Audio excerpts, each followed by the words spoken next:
Soya Jardin de la Foi TV escale besoin na mboka na Congo mobimba pourquoi en Afrique na mboka na Brazzaville peut-être Angola pe mboka nyonso mikina poto escale bozali kolanda biso na mission monene oyo na COPREC ezali conférence préparant l'église boye to kati na COPREC toza koyamba basali na nzambe oyo bayeli biso na kati ya plateau kolobela biso na tina milulu minene oyo eza koleka na mboka na Kinshasa précisément l'église Jardin de la Foi.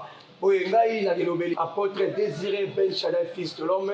Boye nazana ben invité na ngai le cordon Titi qui s'est mis na mbote cordon. Mbote apôtre Désiré. Boye il y a le cordon national na molani na ye et pasteur Totonto ya le provincial cordon Aldoué. Mbote ukambi. Mbote Thomas Désiré. Oye, tout le monde est présent, c'est bien le sika oyo. Ya moto ba préparation za lolenge nini. Na milulu oyo menene zo banda kala mingi te oyo to ka date pa na bino. To pesi malobano e pa cordon. Le bela biso ba préparation et to tambo lolenge nini. Na milulu oyo monene eza ko bungisa na kati ya communauté Jardin de la Foi. En Nzambe azwa lokumu pona ba préparatif oyo toza na yango na compte ya COPREG. Vous savez, chez nous, la COPREG, dès qu'une édition prend fin, immédiatement, nous avons déjà dans le préparatif il y a l'année prochaine.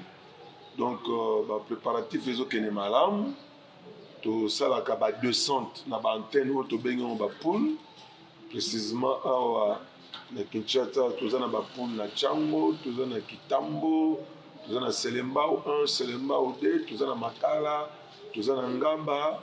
Nous avons vraiment partout na Kinshasa. Bon, bah préparatif jusque-là, ils ont indépendant malam. D'ailleurs, raison pour laquelle, au moment où on a plateau, le Jardin de la Foi TV. Boye, bah préparatif, ils ont indépendant malamu. Au lobby, le komoko, ceux qui milieu le sili, to préparer déjà. Ce que les alliés, première édition, ou deuxième édition, ils ont édition, et l'équipe est belée, en gonde, tout comme dans l'édition, oh, il comment? Bon, tous déjà on a 6e année, comme pour dire 6e édition, COPREG Kinshasa. Donc c'est Kinshasa qui commence, c'est Manayangonde et puis aussi bah édition dans la province Moussous, dans le territoire Moussous. Mais pour la mission en Kinshasa, vous avez 6e année, donc nous sommes dans notre 6e édition. Bon, cordon, je dois dire, donc qui m'a cambié que bon, ça la rappelle à l'intérieur. L'intérieur, bon, que n'a dit la bamboka, est-ce qu'on comprend que c'est coaché? Qu'on appelle ça la 4e édition. Merci Thomas. Je crois que Nangomi Nzambe, le Tamboli Penda, la province moins épinée, précisément, tout ça, la province à Congo central. La Congo central, tout ça, présent la ville est belle, tout ça, la ville pour la Mwanda, ville à Tchila, ville à Sioni, et année où comme on a Kinzao, et on dit que l'année prochaine, on a la Bouma, puis la Mathiaka. On a aussi na Bandundu, précisément la province de Kwango, on a Kenge, on a petit na Popo Kabaka. Donc, COPREG, autant de la Penza. Et nous avons besoin de l'ingui, et année oyo, tokokota na ngambu ya Congo Brazza, pourquoi pas en Angola? Ah, pourquoi pas en Angola? Pourquoi mi cordon? Naina yeba, mais COPREG que eza eloko nini, pe pourquoi COPREG? Et ben nani wapi? Nani motambulisi na yango? Azoke moyo sile ndenge ni oyo komo par-ci par-là. Tout le monde a basé nzambe mingi na mboka ya Congo. Nzamba talisi le monde sile moko, ma vionga pona Kinshasa. Mais bino boke partout, pe na yoki boke so à Brazzaville pe Angola. Likanisi uta wapi? Awa na lingi bandeko ba Holanda biso ba tia pena matoi ba yoka yango pena très bien. Mokambi na biso ya yambo to porter la vision oyo kombo na ye révérend Blanchard Kassongo. Ye azali représentant légal de la communauté Jardin de la Foi. Mais pour la COPREG est une plateforme. Coprec, pardon, eza vision, c'est un message. C'est un message oyo Nzambe a sololaki na révérend Blanchard.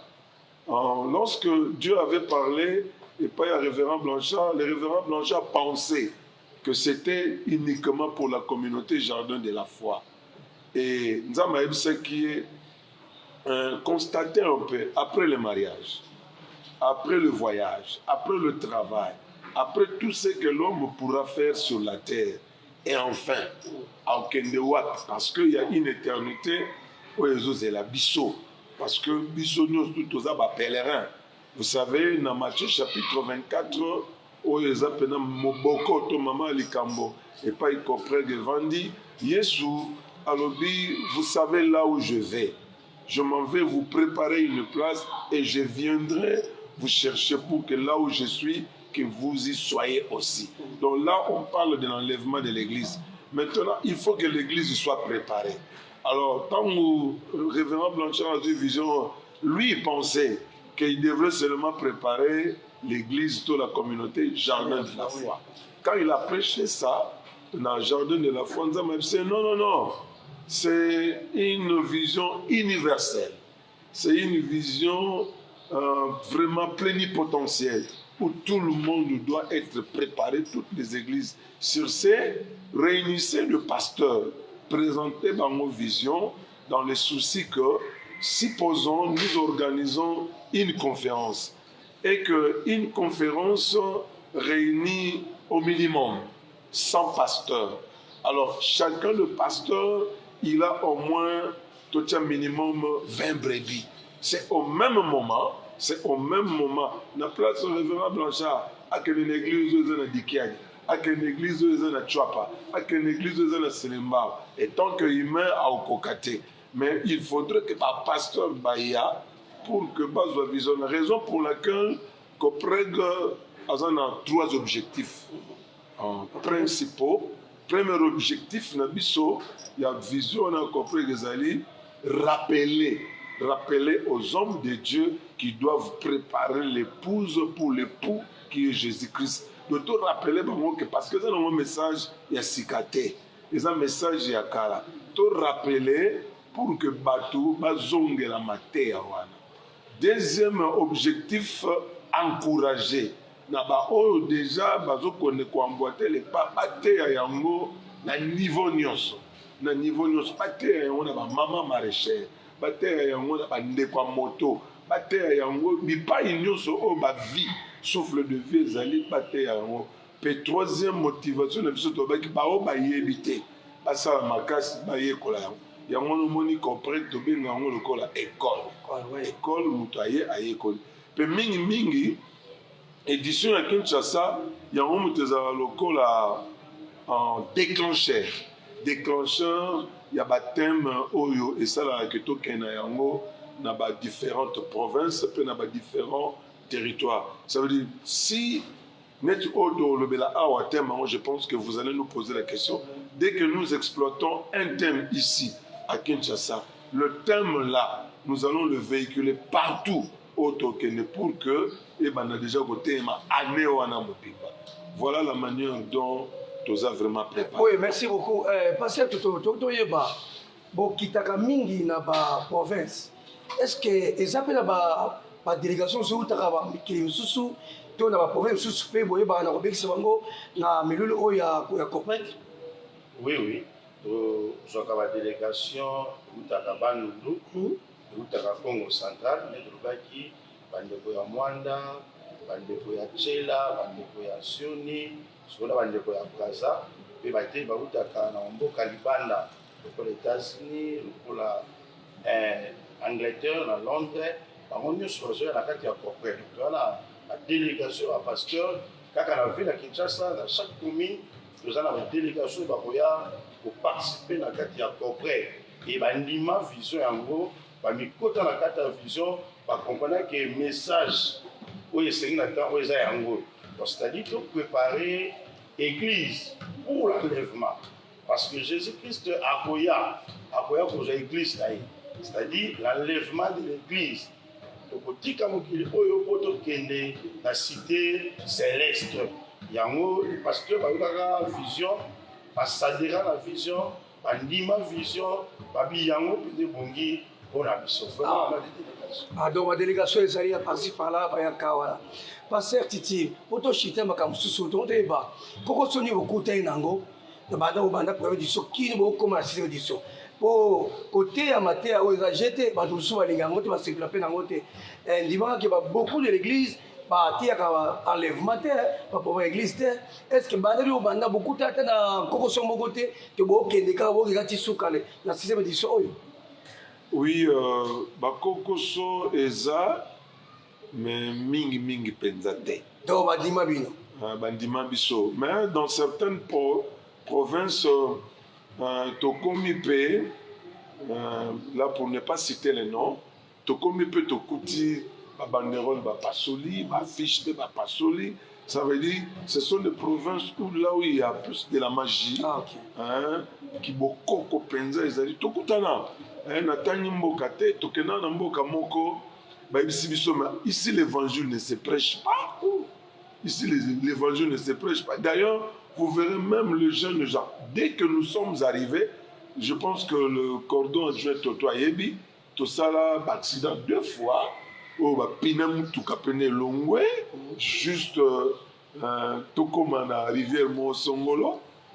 Mais le Seigneur nous a été favorable. Mais tant qu'on atterrir dans Moka,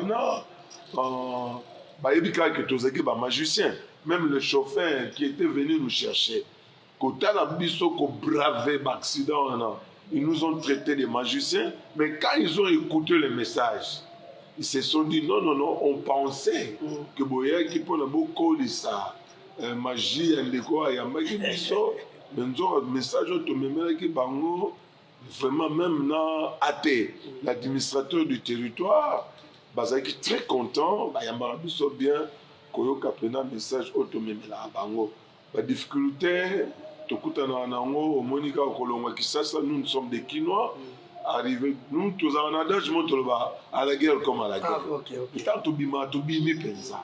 Otokutana Nango, il y a un cas aussi monté. Bon, toi, chité, toi, kitana, mais lui, autozo banda kalamingiti, toi, yeba. Mama likambo nini oyo bobongisi na ane oyo mpona kolobela basali na Nzambe nyonso. Bon, thème oyo tokolobela na ane oyo, c'est vraiment trop thématique hein, pour ceux qui maîtrisent bien la langue française. Thématique ngoloba, c'est trop scientifique. Et bengami pena bongeza na kombo mosusu pena malonga thème tokolembisa. Thème ezali le syncrétisme. Ne pas de Dieu. Dans le français, à l'OPT, le mélange dans lequel le Seigneur n'est pas dedans, n'est pas aussi agréable devant Dieu. Donc, il y a tout ça, attention, dans la relation autour na yango, dans la congrégation, dans la communauté, puis bateau autour na ba lingami. Ndeko moko moyembi na mboka oyo lor mbongo ponzema o bato bayebi alobi koyeba na bilongi eza koyeba na motema te. Quelqu'un qui vous prêche Jésus, vous voyez aussi le miracle, mais en réalité il est dans les loges. Alors si vous collaborez avec les gens qui sont dans les loges, dis-toi directement que si vous l'agréez, le Seigneur il n'est pas avec vous. Il n'est pas avec vous. Même la Bible, il n'y a pas de rapport entre les ténèbres et la lumière. Donc, syncrétisme, là où il y a le mélange du ténèbre avec la lumière, en tout cas, au moins, la lumière est dominée, là, le Seigneur est avec vous. Mais si c'est le ténèbre qui domine, ou est dans l'ignorance, le Seigneur ne marche pas là où il y a le ténèbre et la lumière. Non. Okay. Na confusion en athée. Très bien, très bien. On peut se dire que date, c'est la date nini oyo. Il y a une conférence ko banda. Eza précisément date nini. Tolingi to ça la précision. Ngako tutango batuna ngai tolingai ka to éviter tautologie na abréviation ya COPREC. Soki na ndenge tolinga La tautologie, tout le monde bien en COCOPREC. Ça veut dire conférence, convention, préparons l'église. Mais Koana, ils ont le bénéfice directement aussi, en même temps la conférence, en même temps aussi la convention. Okay. Ça veut dire que nous avons 2 vacations. Le matin, de 9h à 12h juste, nous avons conférence.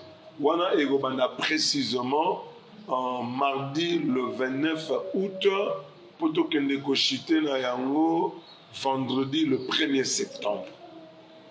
Et ça à cheval de 2 mois, août à la fin et début septembre. Bon, convention, ils en ont pourquoi, et yango ezobanda déjà dimanche, autozana yango ya le 27, pour que nous s'achève aussi l'autre dimanche, le 3 septembre. Bon, pour la convention, ils ont bandé à 17h juste jusqu'à 19h juste. Là, maintenant, convention, c'est pour tout le monde. Conférence, c'est plus le serviteur et ceux qui ont aussi le temps pour la matinée.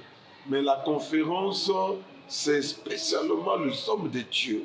Parce que on est aussi vulgariser dans l'église, dans la communauté. Mais pourquoi? Là, on essaye un peu de diluer.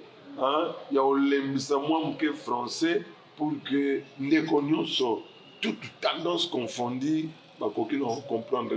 Mais mingi convention, ils allaient penser pour un déco à Kemusala, à Taza Pasteur, à Kemusala, à Salaka, à Tongaka, à Kenegebilanga, mais le soir, quand il vient, le même message que nous prêchons le matin, c'est le même message aussi que nous prêchons le soir, mais à caractère évangélique. Évangélique. Merci beaucoup. Parce que Toto, ici, Bassan Nzambeni, nous sommes dans la Bisso, on a conférence, puis aussi, Bassan Nzambeni, on a mis la convention. Pourquoi? Ok, nous venons ici, Bassan Nzambeni, la conférence au 6e édition, ce qui m'a qui aujourd'hui occasion de regarder. Vraiment, tout le monde est dans le Nzambe. Oya, pour bénéficier de l'élève. Au vaccin mingi na boumou na yo. Je crois que au monde va Nzambe autrement. Vous savez, les hommes de Dieu sont ningo yoka ba ningate. Au suka, aux a limité. Même toi yoka ka ba ninga. Au bakisa mayele moko. Yango na bengi basali nyonso. Na bandia komina Silemba, resuzuma ya quartier na tunu.